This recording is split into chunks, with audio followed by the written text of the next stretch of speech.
Aunty. धन्यवाद। प्रभु के नाम की स्तुति हो। सबको जय मसीह की। मुझे दिया गया समय के लिए मैं धन्यवाद करती हूँ। इसी रीति से आप लोगों के साथ संगति करने के लिए अवसर मिला है, इसलिए मैं धन्यवाद करती हूँ। विशेष रूप से आज जिस बहन ने वचन शेयर करना था, उस बहन की असुविधा के कारण ये काम मुझे सौंपा गया है, इसलिए हम प्रार्थना पूर्वक बैठेंगे।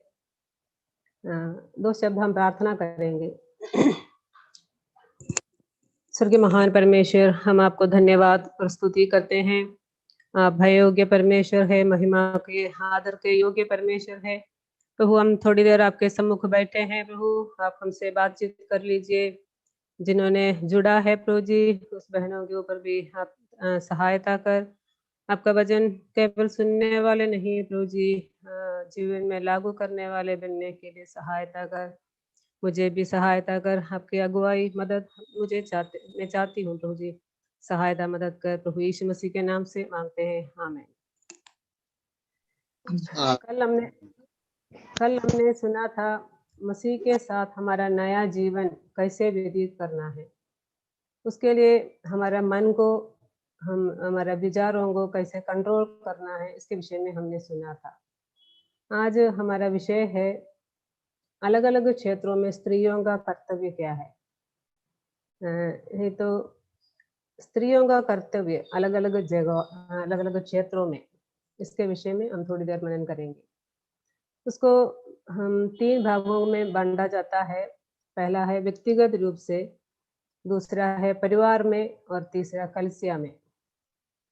उत्पत्ति पहला अध्याय में हम देखते हैं परमेश्वर का आखिरी सृष्टि है मनुष्य, विशेष रूप से स्त्री। 6वां दिन का सृष्टि है, उसमें भी आखिरी सृष्टि स्त्री है। मनुष्य को परमेश्वर अपने स्वरूप और समानता में बनाया है। परमेश्वर अपना नैतिक गुणों को मनुष्य के अंदर डाला और इस संसार में परमेश्वर के प्रतिनिधि के रूप में रखा है। उसकी इच्छाओं को पूरा करना हमारा जिम्मेदारी है। इस संसार में स्त्री का रोल अहम है, बहुमूल्य है। एक मसीह होने के नाते हमारा जिम्मेदारियों को और भी ज्यादा है। इसको समझने के लिए प्रभु हमें सहायता करे। एक स्त्री को मसीह होने के नाते किन किन बातों को ध्यान रखना चाहिए, इसके बारे में हम मनन करेंगे। व्यक्तिगत रूप में पहला पॉइंट है व्यक्तिगत रूप से हम क्या करना है। पहला तीमुथियुस 2:9 और 10 पढ़ेंगे। वैसे ही स्त्रियां भी संकोच और संयम के साथ सुहावने वस्त्रों से अपने आप को संवारें, ना कि बाल गूंथने और सोने और मोतियों और बहुमूल्य कपड़ों से, पर भले कामों से, क्योंकि परमेश्वर की भक्ति ग्रहण करने वाली स्त्रियों को यही उचित भी है। Thank you. लिखा है स्त्रियों को संकोच और संयम के साथ सुहावने वस्त्रों को अपने आप को संवारना है। हम हर एक व्यक्तिगत रूप से हम क्या करना है, यहाँ लिखा है। हम मसीही होने के नाते एक समाज में रहते हैं। समाज के लोग हमें ध्यान रखते हैं। इस बात को समझते हुए हमें हमारा जीवन का आचरण को आगे बढ़ाना है। उसमें लिखा है सुहावने वस्त्र मतलब उचित तरीके से हमारा शरीर को ढकने वाला वस्त्र हमें होना चाहिए। हमारा परमेश्वर को आदर करते हुए हमारा वस्त्र पहनना है। तो भोजन हम खाते हैं हमारे लिए, लेकिन वस्त्र हम दूसरों के कारण पहनते हैं, क्योंकि हमारा ड्रेस को देखकर हमारा व्यक्तित्व को दूसरे लोग नाप लेते हैं। मेरे जवान बच्चे, मेरे बेटियां हैं, उनको लेकर मैं कई बार दुकान में जाती हूँ तो दुकान वाले बहुत टाइट ड्रेस देते हैं। तो बच्चे भोले होते हैं, उनको मालूम नहीं है। मैं उनको हमेशा लूज ड्रेस पहनने के लिए बताते हैं, क्योंकि इस मॉडर्न दुनिया में हमारा ड्रेस को हम ध्यान रखना है। हम मसीही लोग हैं, हम हमारे लिए भी जब वस्त्र चूज करते हैं, हम चुन लेते हैं, उस समय इसको ध्यान रखना है। हमारा परमेश्वर को आदर करने लायक हमारा ड्रेस होना चाहिए। तो इस बात को हमें ध्यान रखना है। हमारा ऊपरी पहरावा नहीं, हमारा अंदर की बातों को परमेश्वर ध्यान करते हैं। एक स्त्री को व्यक्तिगत रूप से ये बात ध्यान रखना है, हम एक समाज में रहते हैं, हमें दूसरों के सामने रहना है, इस बात को ध्यान करते हुए हमारा जीवन को जीना है। पहला शमूएल 16 अध्याय का 7वां वचन कहते हैं, परंतु यहोवा ने शमूएल से कहा, ना तो उसके रूप पर दृष्टि कर और ना उसके डील की ऊंचाई पर, क्योंकि मैंने उसे अयोग्य जाना है। क्योंकि यहोवा का देखना मनुष्य का सा नहीं है। मनुष्य तो बाहर का रूप देखता है, परंतु यहोवा की दृष्टि मन पर रहती है। हाँ, हाँ जी, मनुष्य तो बाहर का रूप देखते हैं, परंतु यहोवा की दृष्टि मन पर रहती है। परमेश्वर हमारे अंदर की सुंदरता को देखते हैं, निष्कपटता, दिल की खराई, ये सब परमेश्वर हमसे चाहते हैं। और 10वां वचन में हम पढ़ते हैं, भले कामों से हमारा जीवन के काम दूसरे लोग ध्यान करते हैं, ये उचित भी है। पहला पत्रस 3 का 4 में हम क्या पढ़ते हैं, पहला पत्रस 3 का 4, वरन तुम्हारा छिपा हुआ और गुप्त मनुष्यत्व नम्रता और मन के दीनता की अविनाशी सजावट से सुसज्जित रहे, क्योंकि परमेश्वर की दृष्टि में इसका मूल्य बड़ा है। हम पौलुस की तीमुथियुस की पत्री में भी ये बात पढ़ा है, अभी पत्रस की पत्री में भी पौलुस भी यही बात बताते हैं, हमारा इनर ब्यूटी, अंदर की सुंदरता को परमेश्वर मूल्य रखते हैं। इस बात को ध्यान रखते हुए हमारा जीवन को बिताना है। दूसरी बात ऐसे है, हमारा परिवार में हम एक स्त्री का भूमिका क्या है। एक स्त्री का महत्वपूर्ण कार्यक्षेत्र उसके घर है। घर में एक स्त्री को अलग अलग कार्यों को निभाना है। घर में अलग अलग रोल है। घर में एक बेटी और एक पत्नी, माता, ऐसे अलग अलग रोल को उसको निभाना होता है। इसलिए परमेश्वर हमें बहुत खूबियां देकर संसार में रखा है। बच्चे ज्यादातर अपने माता से सब कुछ सीखते हैं, इसलिए हम बच्चों को सिखाना है, घर में या परिवार में। वचन हमें सिखाते हैं, घर में परिवार में पत्नी पति के अधीन होने को वचन सिखाते हैं। तीतस की पत्री 2 अध्याय का 5वां वचन में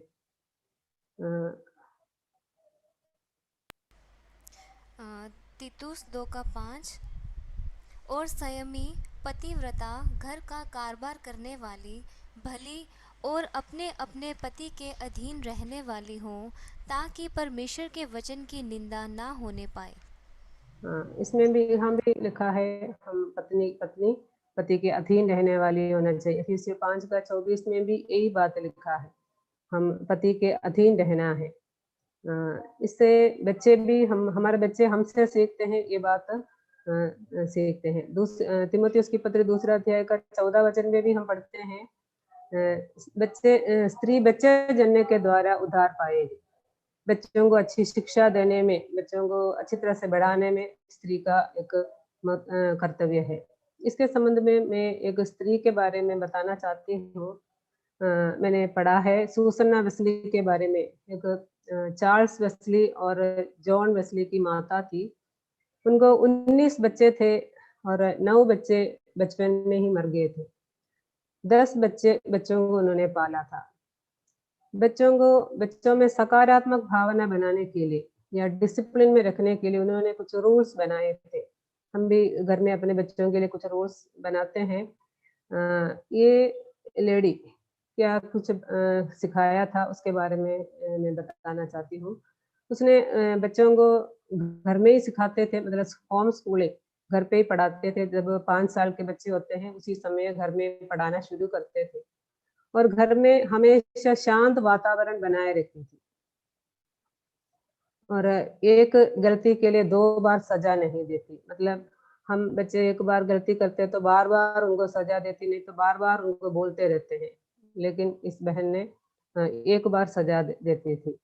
अ, और उसने घर में जो बनाते हैं उसको सभी लोगों को खाना था। सभी बच्चे अपने इच्छा के अनुसार नहीं खाने को डिश नहीं बनाते थे। जो सब्जियाँ बनाते वही सभी बच्चे खाना पड़ता था। इसलिए उनको जब मेडिसिन देते हैं, जब दवाइयाँ देनी पड़ती हैं, कौड़ी दवाई होती हैं, तो भी उनको कोई दिक्कत नहीं होती थी। आजकल हम क्या करते हैं, हमारे बच्चों के हिसाब से हम जीवन बिताते हैं, लेकिन हमें बच्चों को डिसिप्लिन सिखाना है। और उसका एक नियम था, खाने के बीच में खाना नहीं, मतलब 3 टाइम का खाना है तो उसी वक़्त ही उनको खाना मिलते थे। बीच में कोई स्नैक्स या दुकान में जाके लेके आना, ऐसी बातें उनमें नहीं होती थी। और दूसरे का रूल था, रोने से कुछ नहीं मिलता। मतलब जिद से, हट से कुछ बोलेगा तो कुछ भी नहीं मिलता। विनम्र से बात करना था, प्लीज़ करके बोलेगा तभी मिलता था।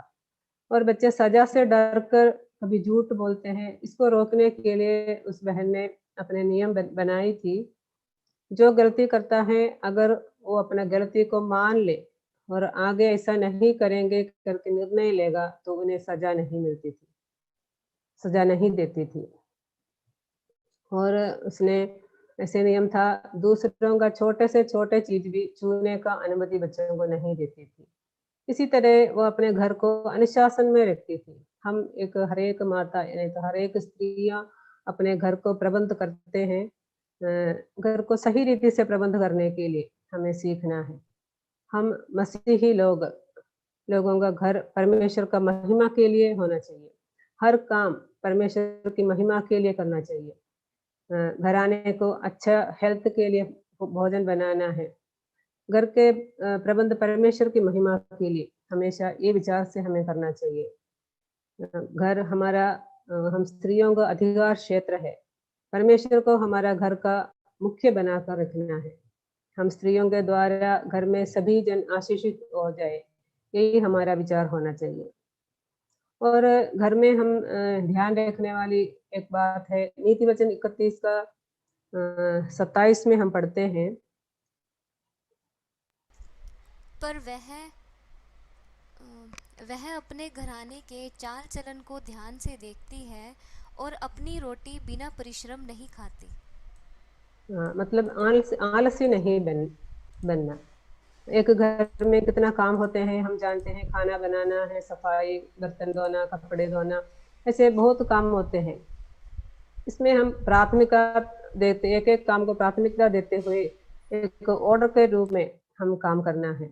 आलसी से हम नहीं बैठना है। इसमें इधर लिखा है, वो बिना परिश्रम से नहीं खाती। इस बात को हमें ध्यान रखना है। दूसरी एक बात है, समय का दुरुपयोग करना है, सदुपयोग करना है, दुरुपयोग नहीं करना है।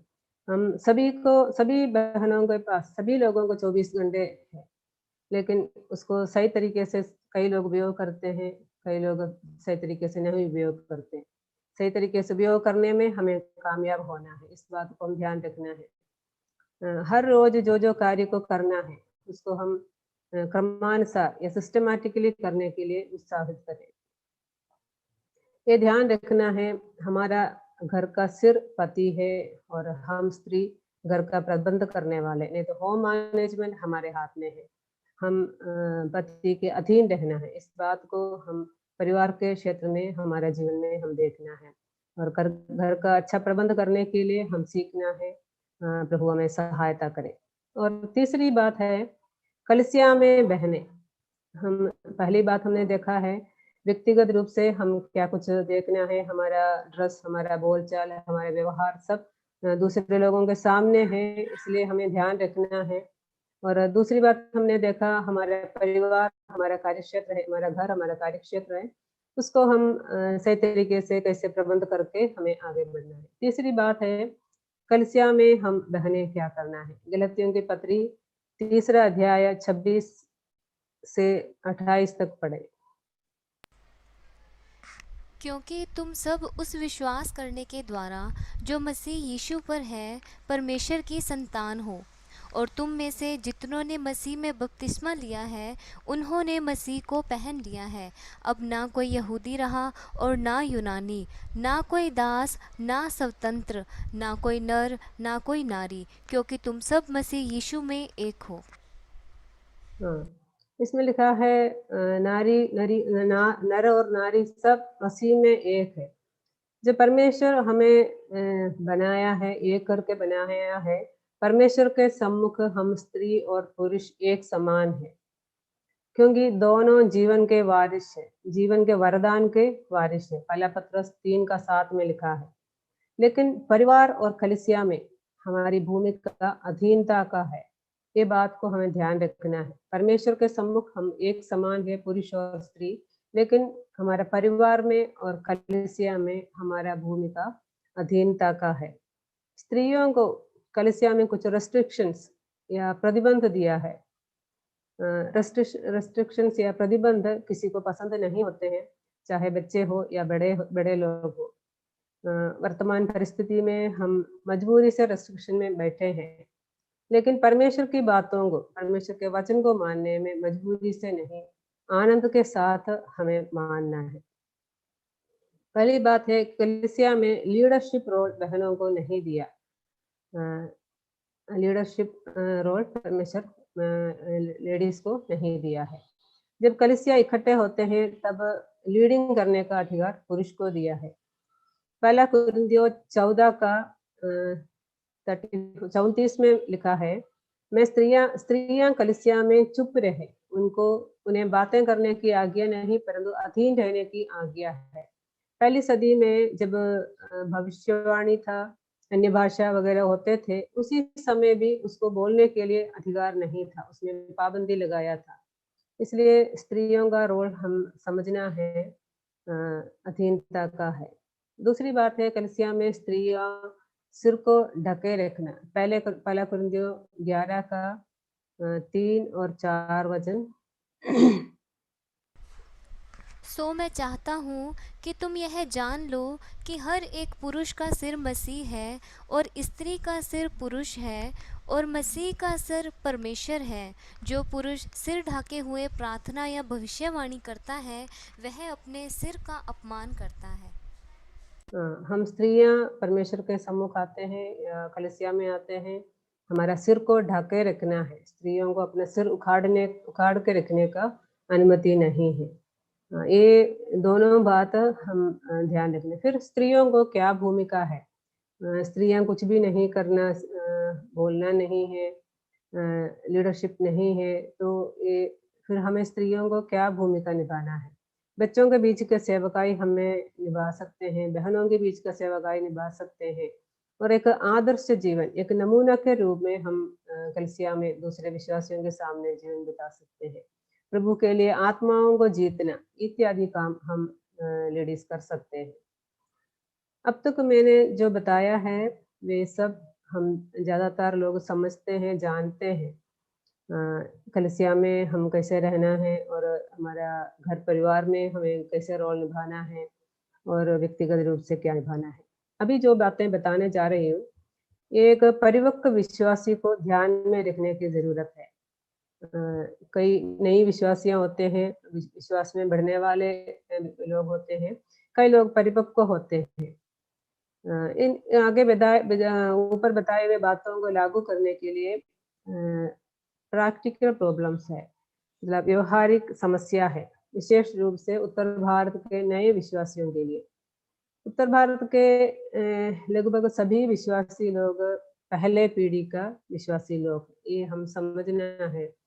केरल के या तमिलनाडु के दूसरा, तीसरा, चौथा पीढ़ी होते हैं, लेकिन उत्तर भारत के ज्यादातर लोग पहले पीढ़ी का लोग होते हैं विश्वास में।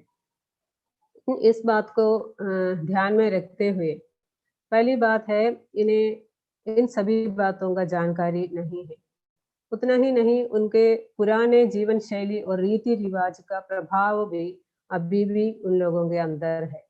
कई रीति रिवाज ये लोग करते आ रहे थे, इनको पूरी रीति से निकालने में टाइम लगता है। इसलिए एक संपूर्ण बदलाव के लिए और प्रभु के एक समर्पित शिष्य के रूप में उनके जीवन बदलने के लिए हर एक विश्वासी को हमें प्रशिक्षण देने का जरूरत है। हम लेडीज के लिए ये काम करना जरूरी है। इसको हम शिष्यता के प्रक्रिया के रूप में समझ सकते हैं। ये हर एक विश्वासी के साथ व्यक्तिगत रीति से समय बिताने का कार्य। इसके बिना विश्वासियों का आत्मिक बढ़ोतरी संभव नहीं है। एक शिष्यता का प्रक्रिया बहन लोग इस काम में कैसे कर सकते हैं, इसके विषय में थोड़ी बातें मैं बताना चाहती हूँ। शिष्यता का मतलब है एक नया विश्वासी को विश्वास में परिपक्व बनाने का प्रक्रिया को अ, एक शिष्यता के रूप में बताया जाता है। एक नए विश्वासी को विश्वास में परिपक्व बनाने का कार्य को शिष्यता बताते हैं। शिष्यता का महत्व क्या है? यीशु मसीह अपने सेवा कार्य में शिष्यता का प्रक्रिया को अपनाया था। इस दौरान कई स्त्रियों को भी सेवा कार्य में भाग लेते हुए हम देख सकते हैं। यीशु मसीह अपने अंतिम आदेश में भी शिष्यता को शामिल किया है। तुम उद्धार पाने वालों को बपतिस्मा देना, ऐसे शिष्य बनाओ, चेले बनाओ, ऐसे बताया था।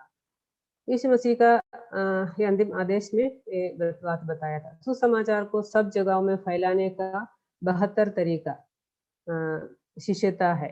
इसी कारण पहली सदी के कलीसियाएं तेजी से बढ़ रहे थे। जब पीड़ाएं आई थे, लोग तितर-बितर हुए, तो एक दूसरे को सुसमाचार सुनाए और लोगों को शिष्य बनाते हुए आगे बढ़ा, ऐसी कलीसिया बढ़ गया था।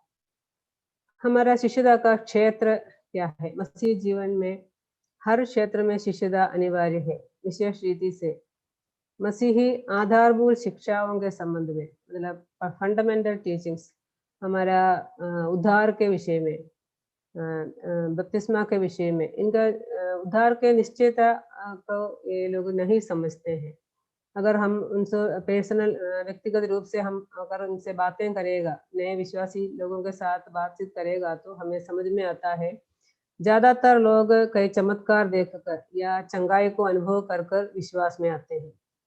उन्हें विश्वास की मूलभूत बातों का जानकारी नहीं है, विशेष रूप से बहनें। पहला थिस्सलुनीके 3 अध्याय का 2 वचन में भी लिखा है, पौलुस तीमुथियुस को थिस्सलुनीके के विश्वासियों को उनके विश्वास के विषय में समझाने के लिए तीमुथियुस को भेजता है। विश्वासी लोग उद्धार के विषय में निश्चय होने के लिए, समझाने के लिए तीमुथियुस को वहाँ भेजता है। तो हम समझना है विश्वासी लोगों को, हर एक बहनों को, किन-किन लोगों को विश्वास में कमज़ोर है, इसलिए हमें इसको ध्यान रखना है।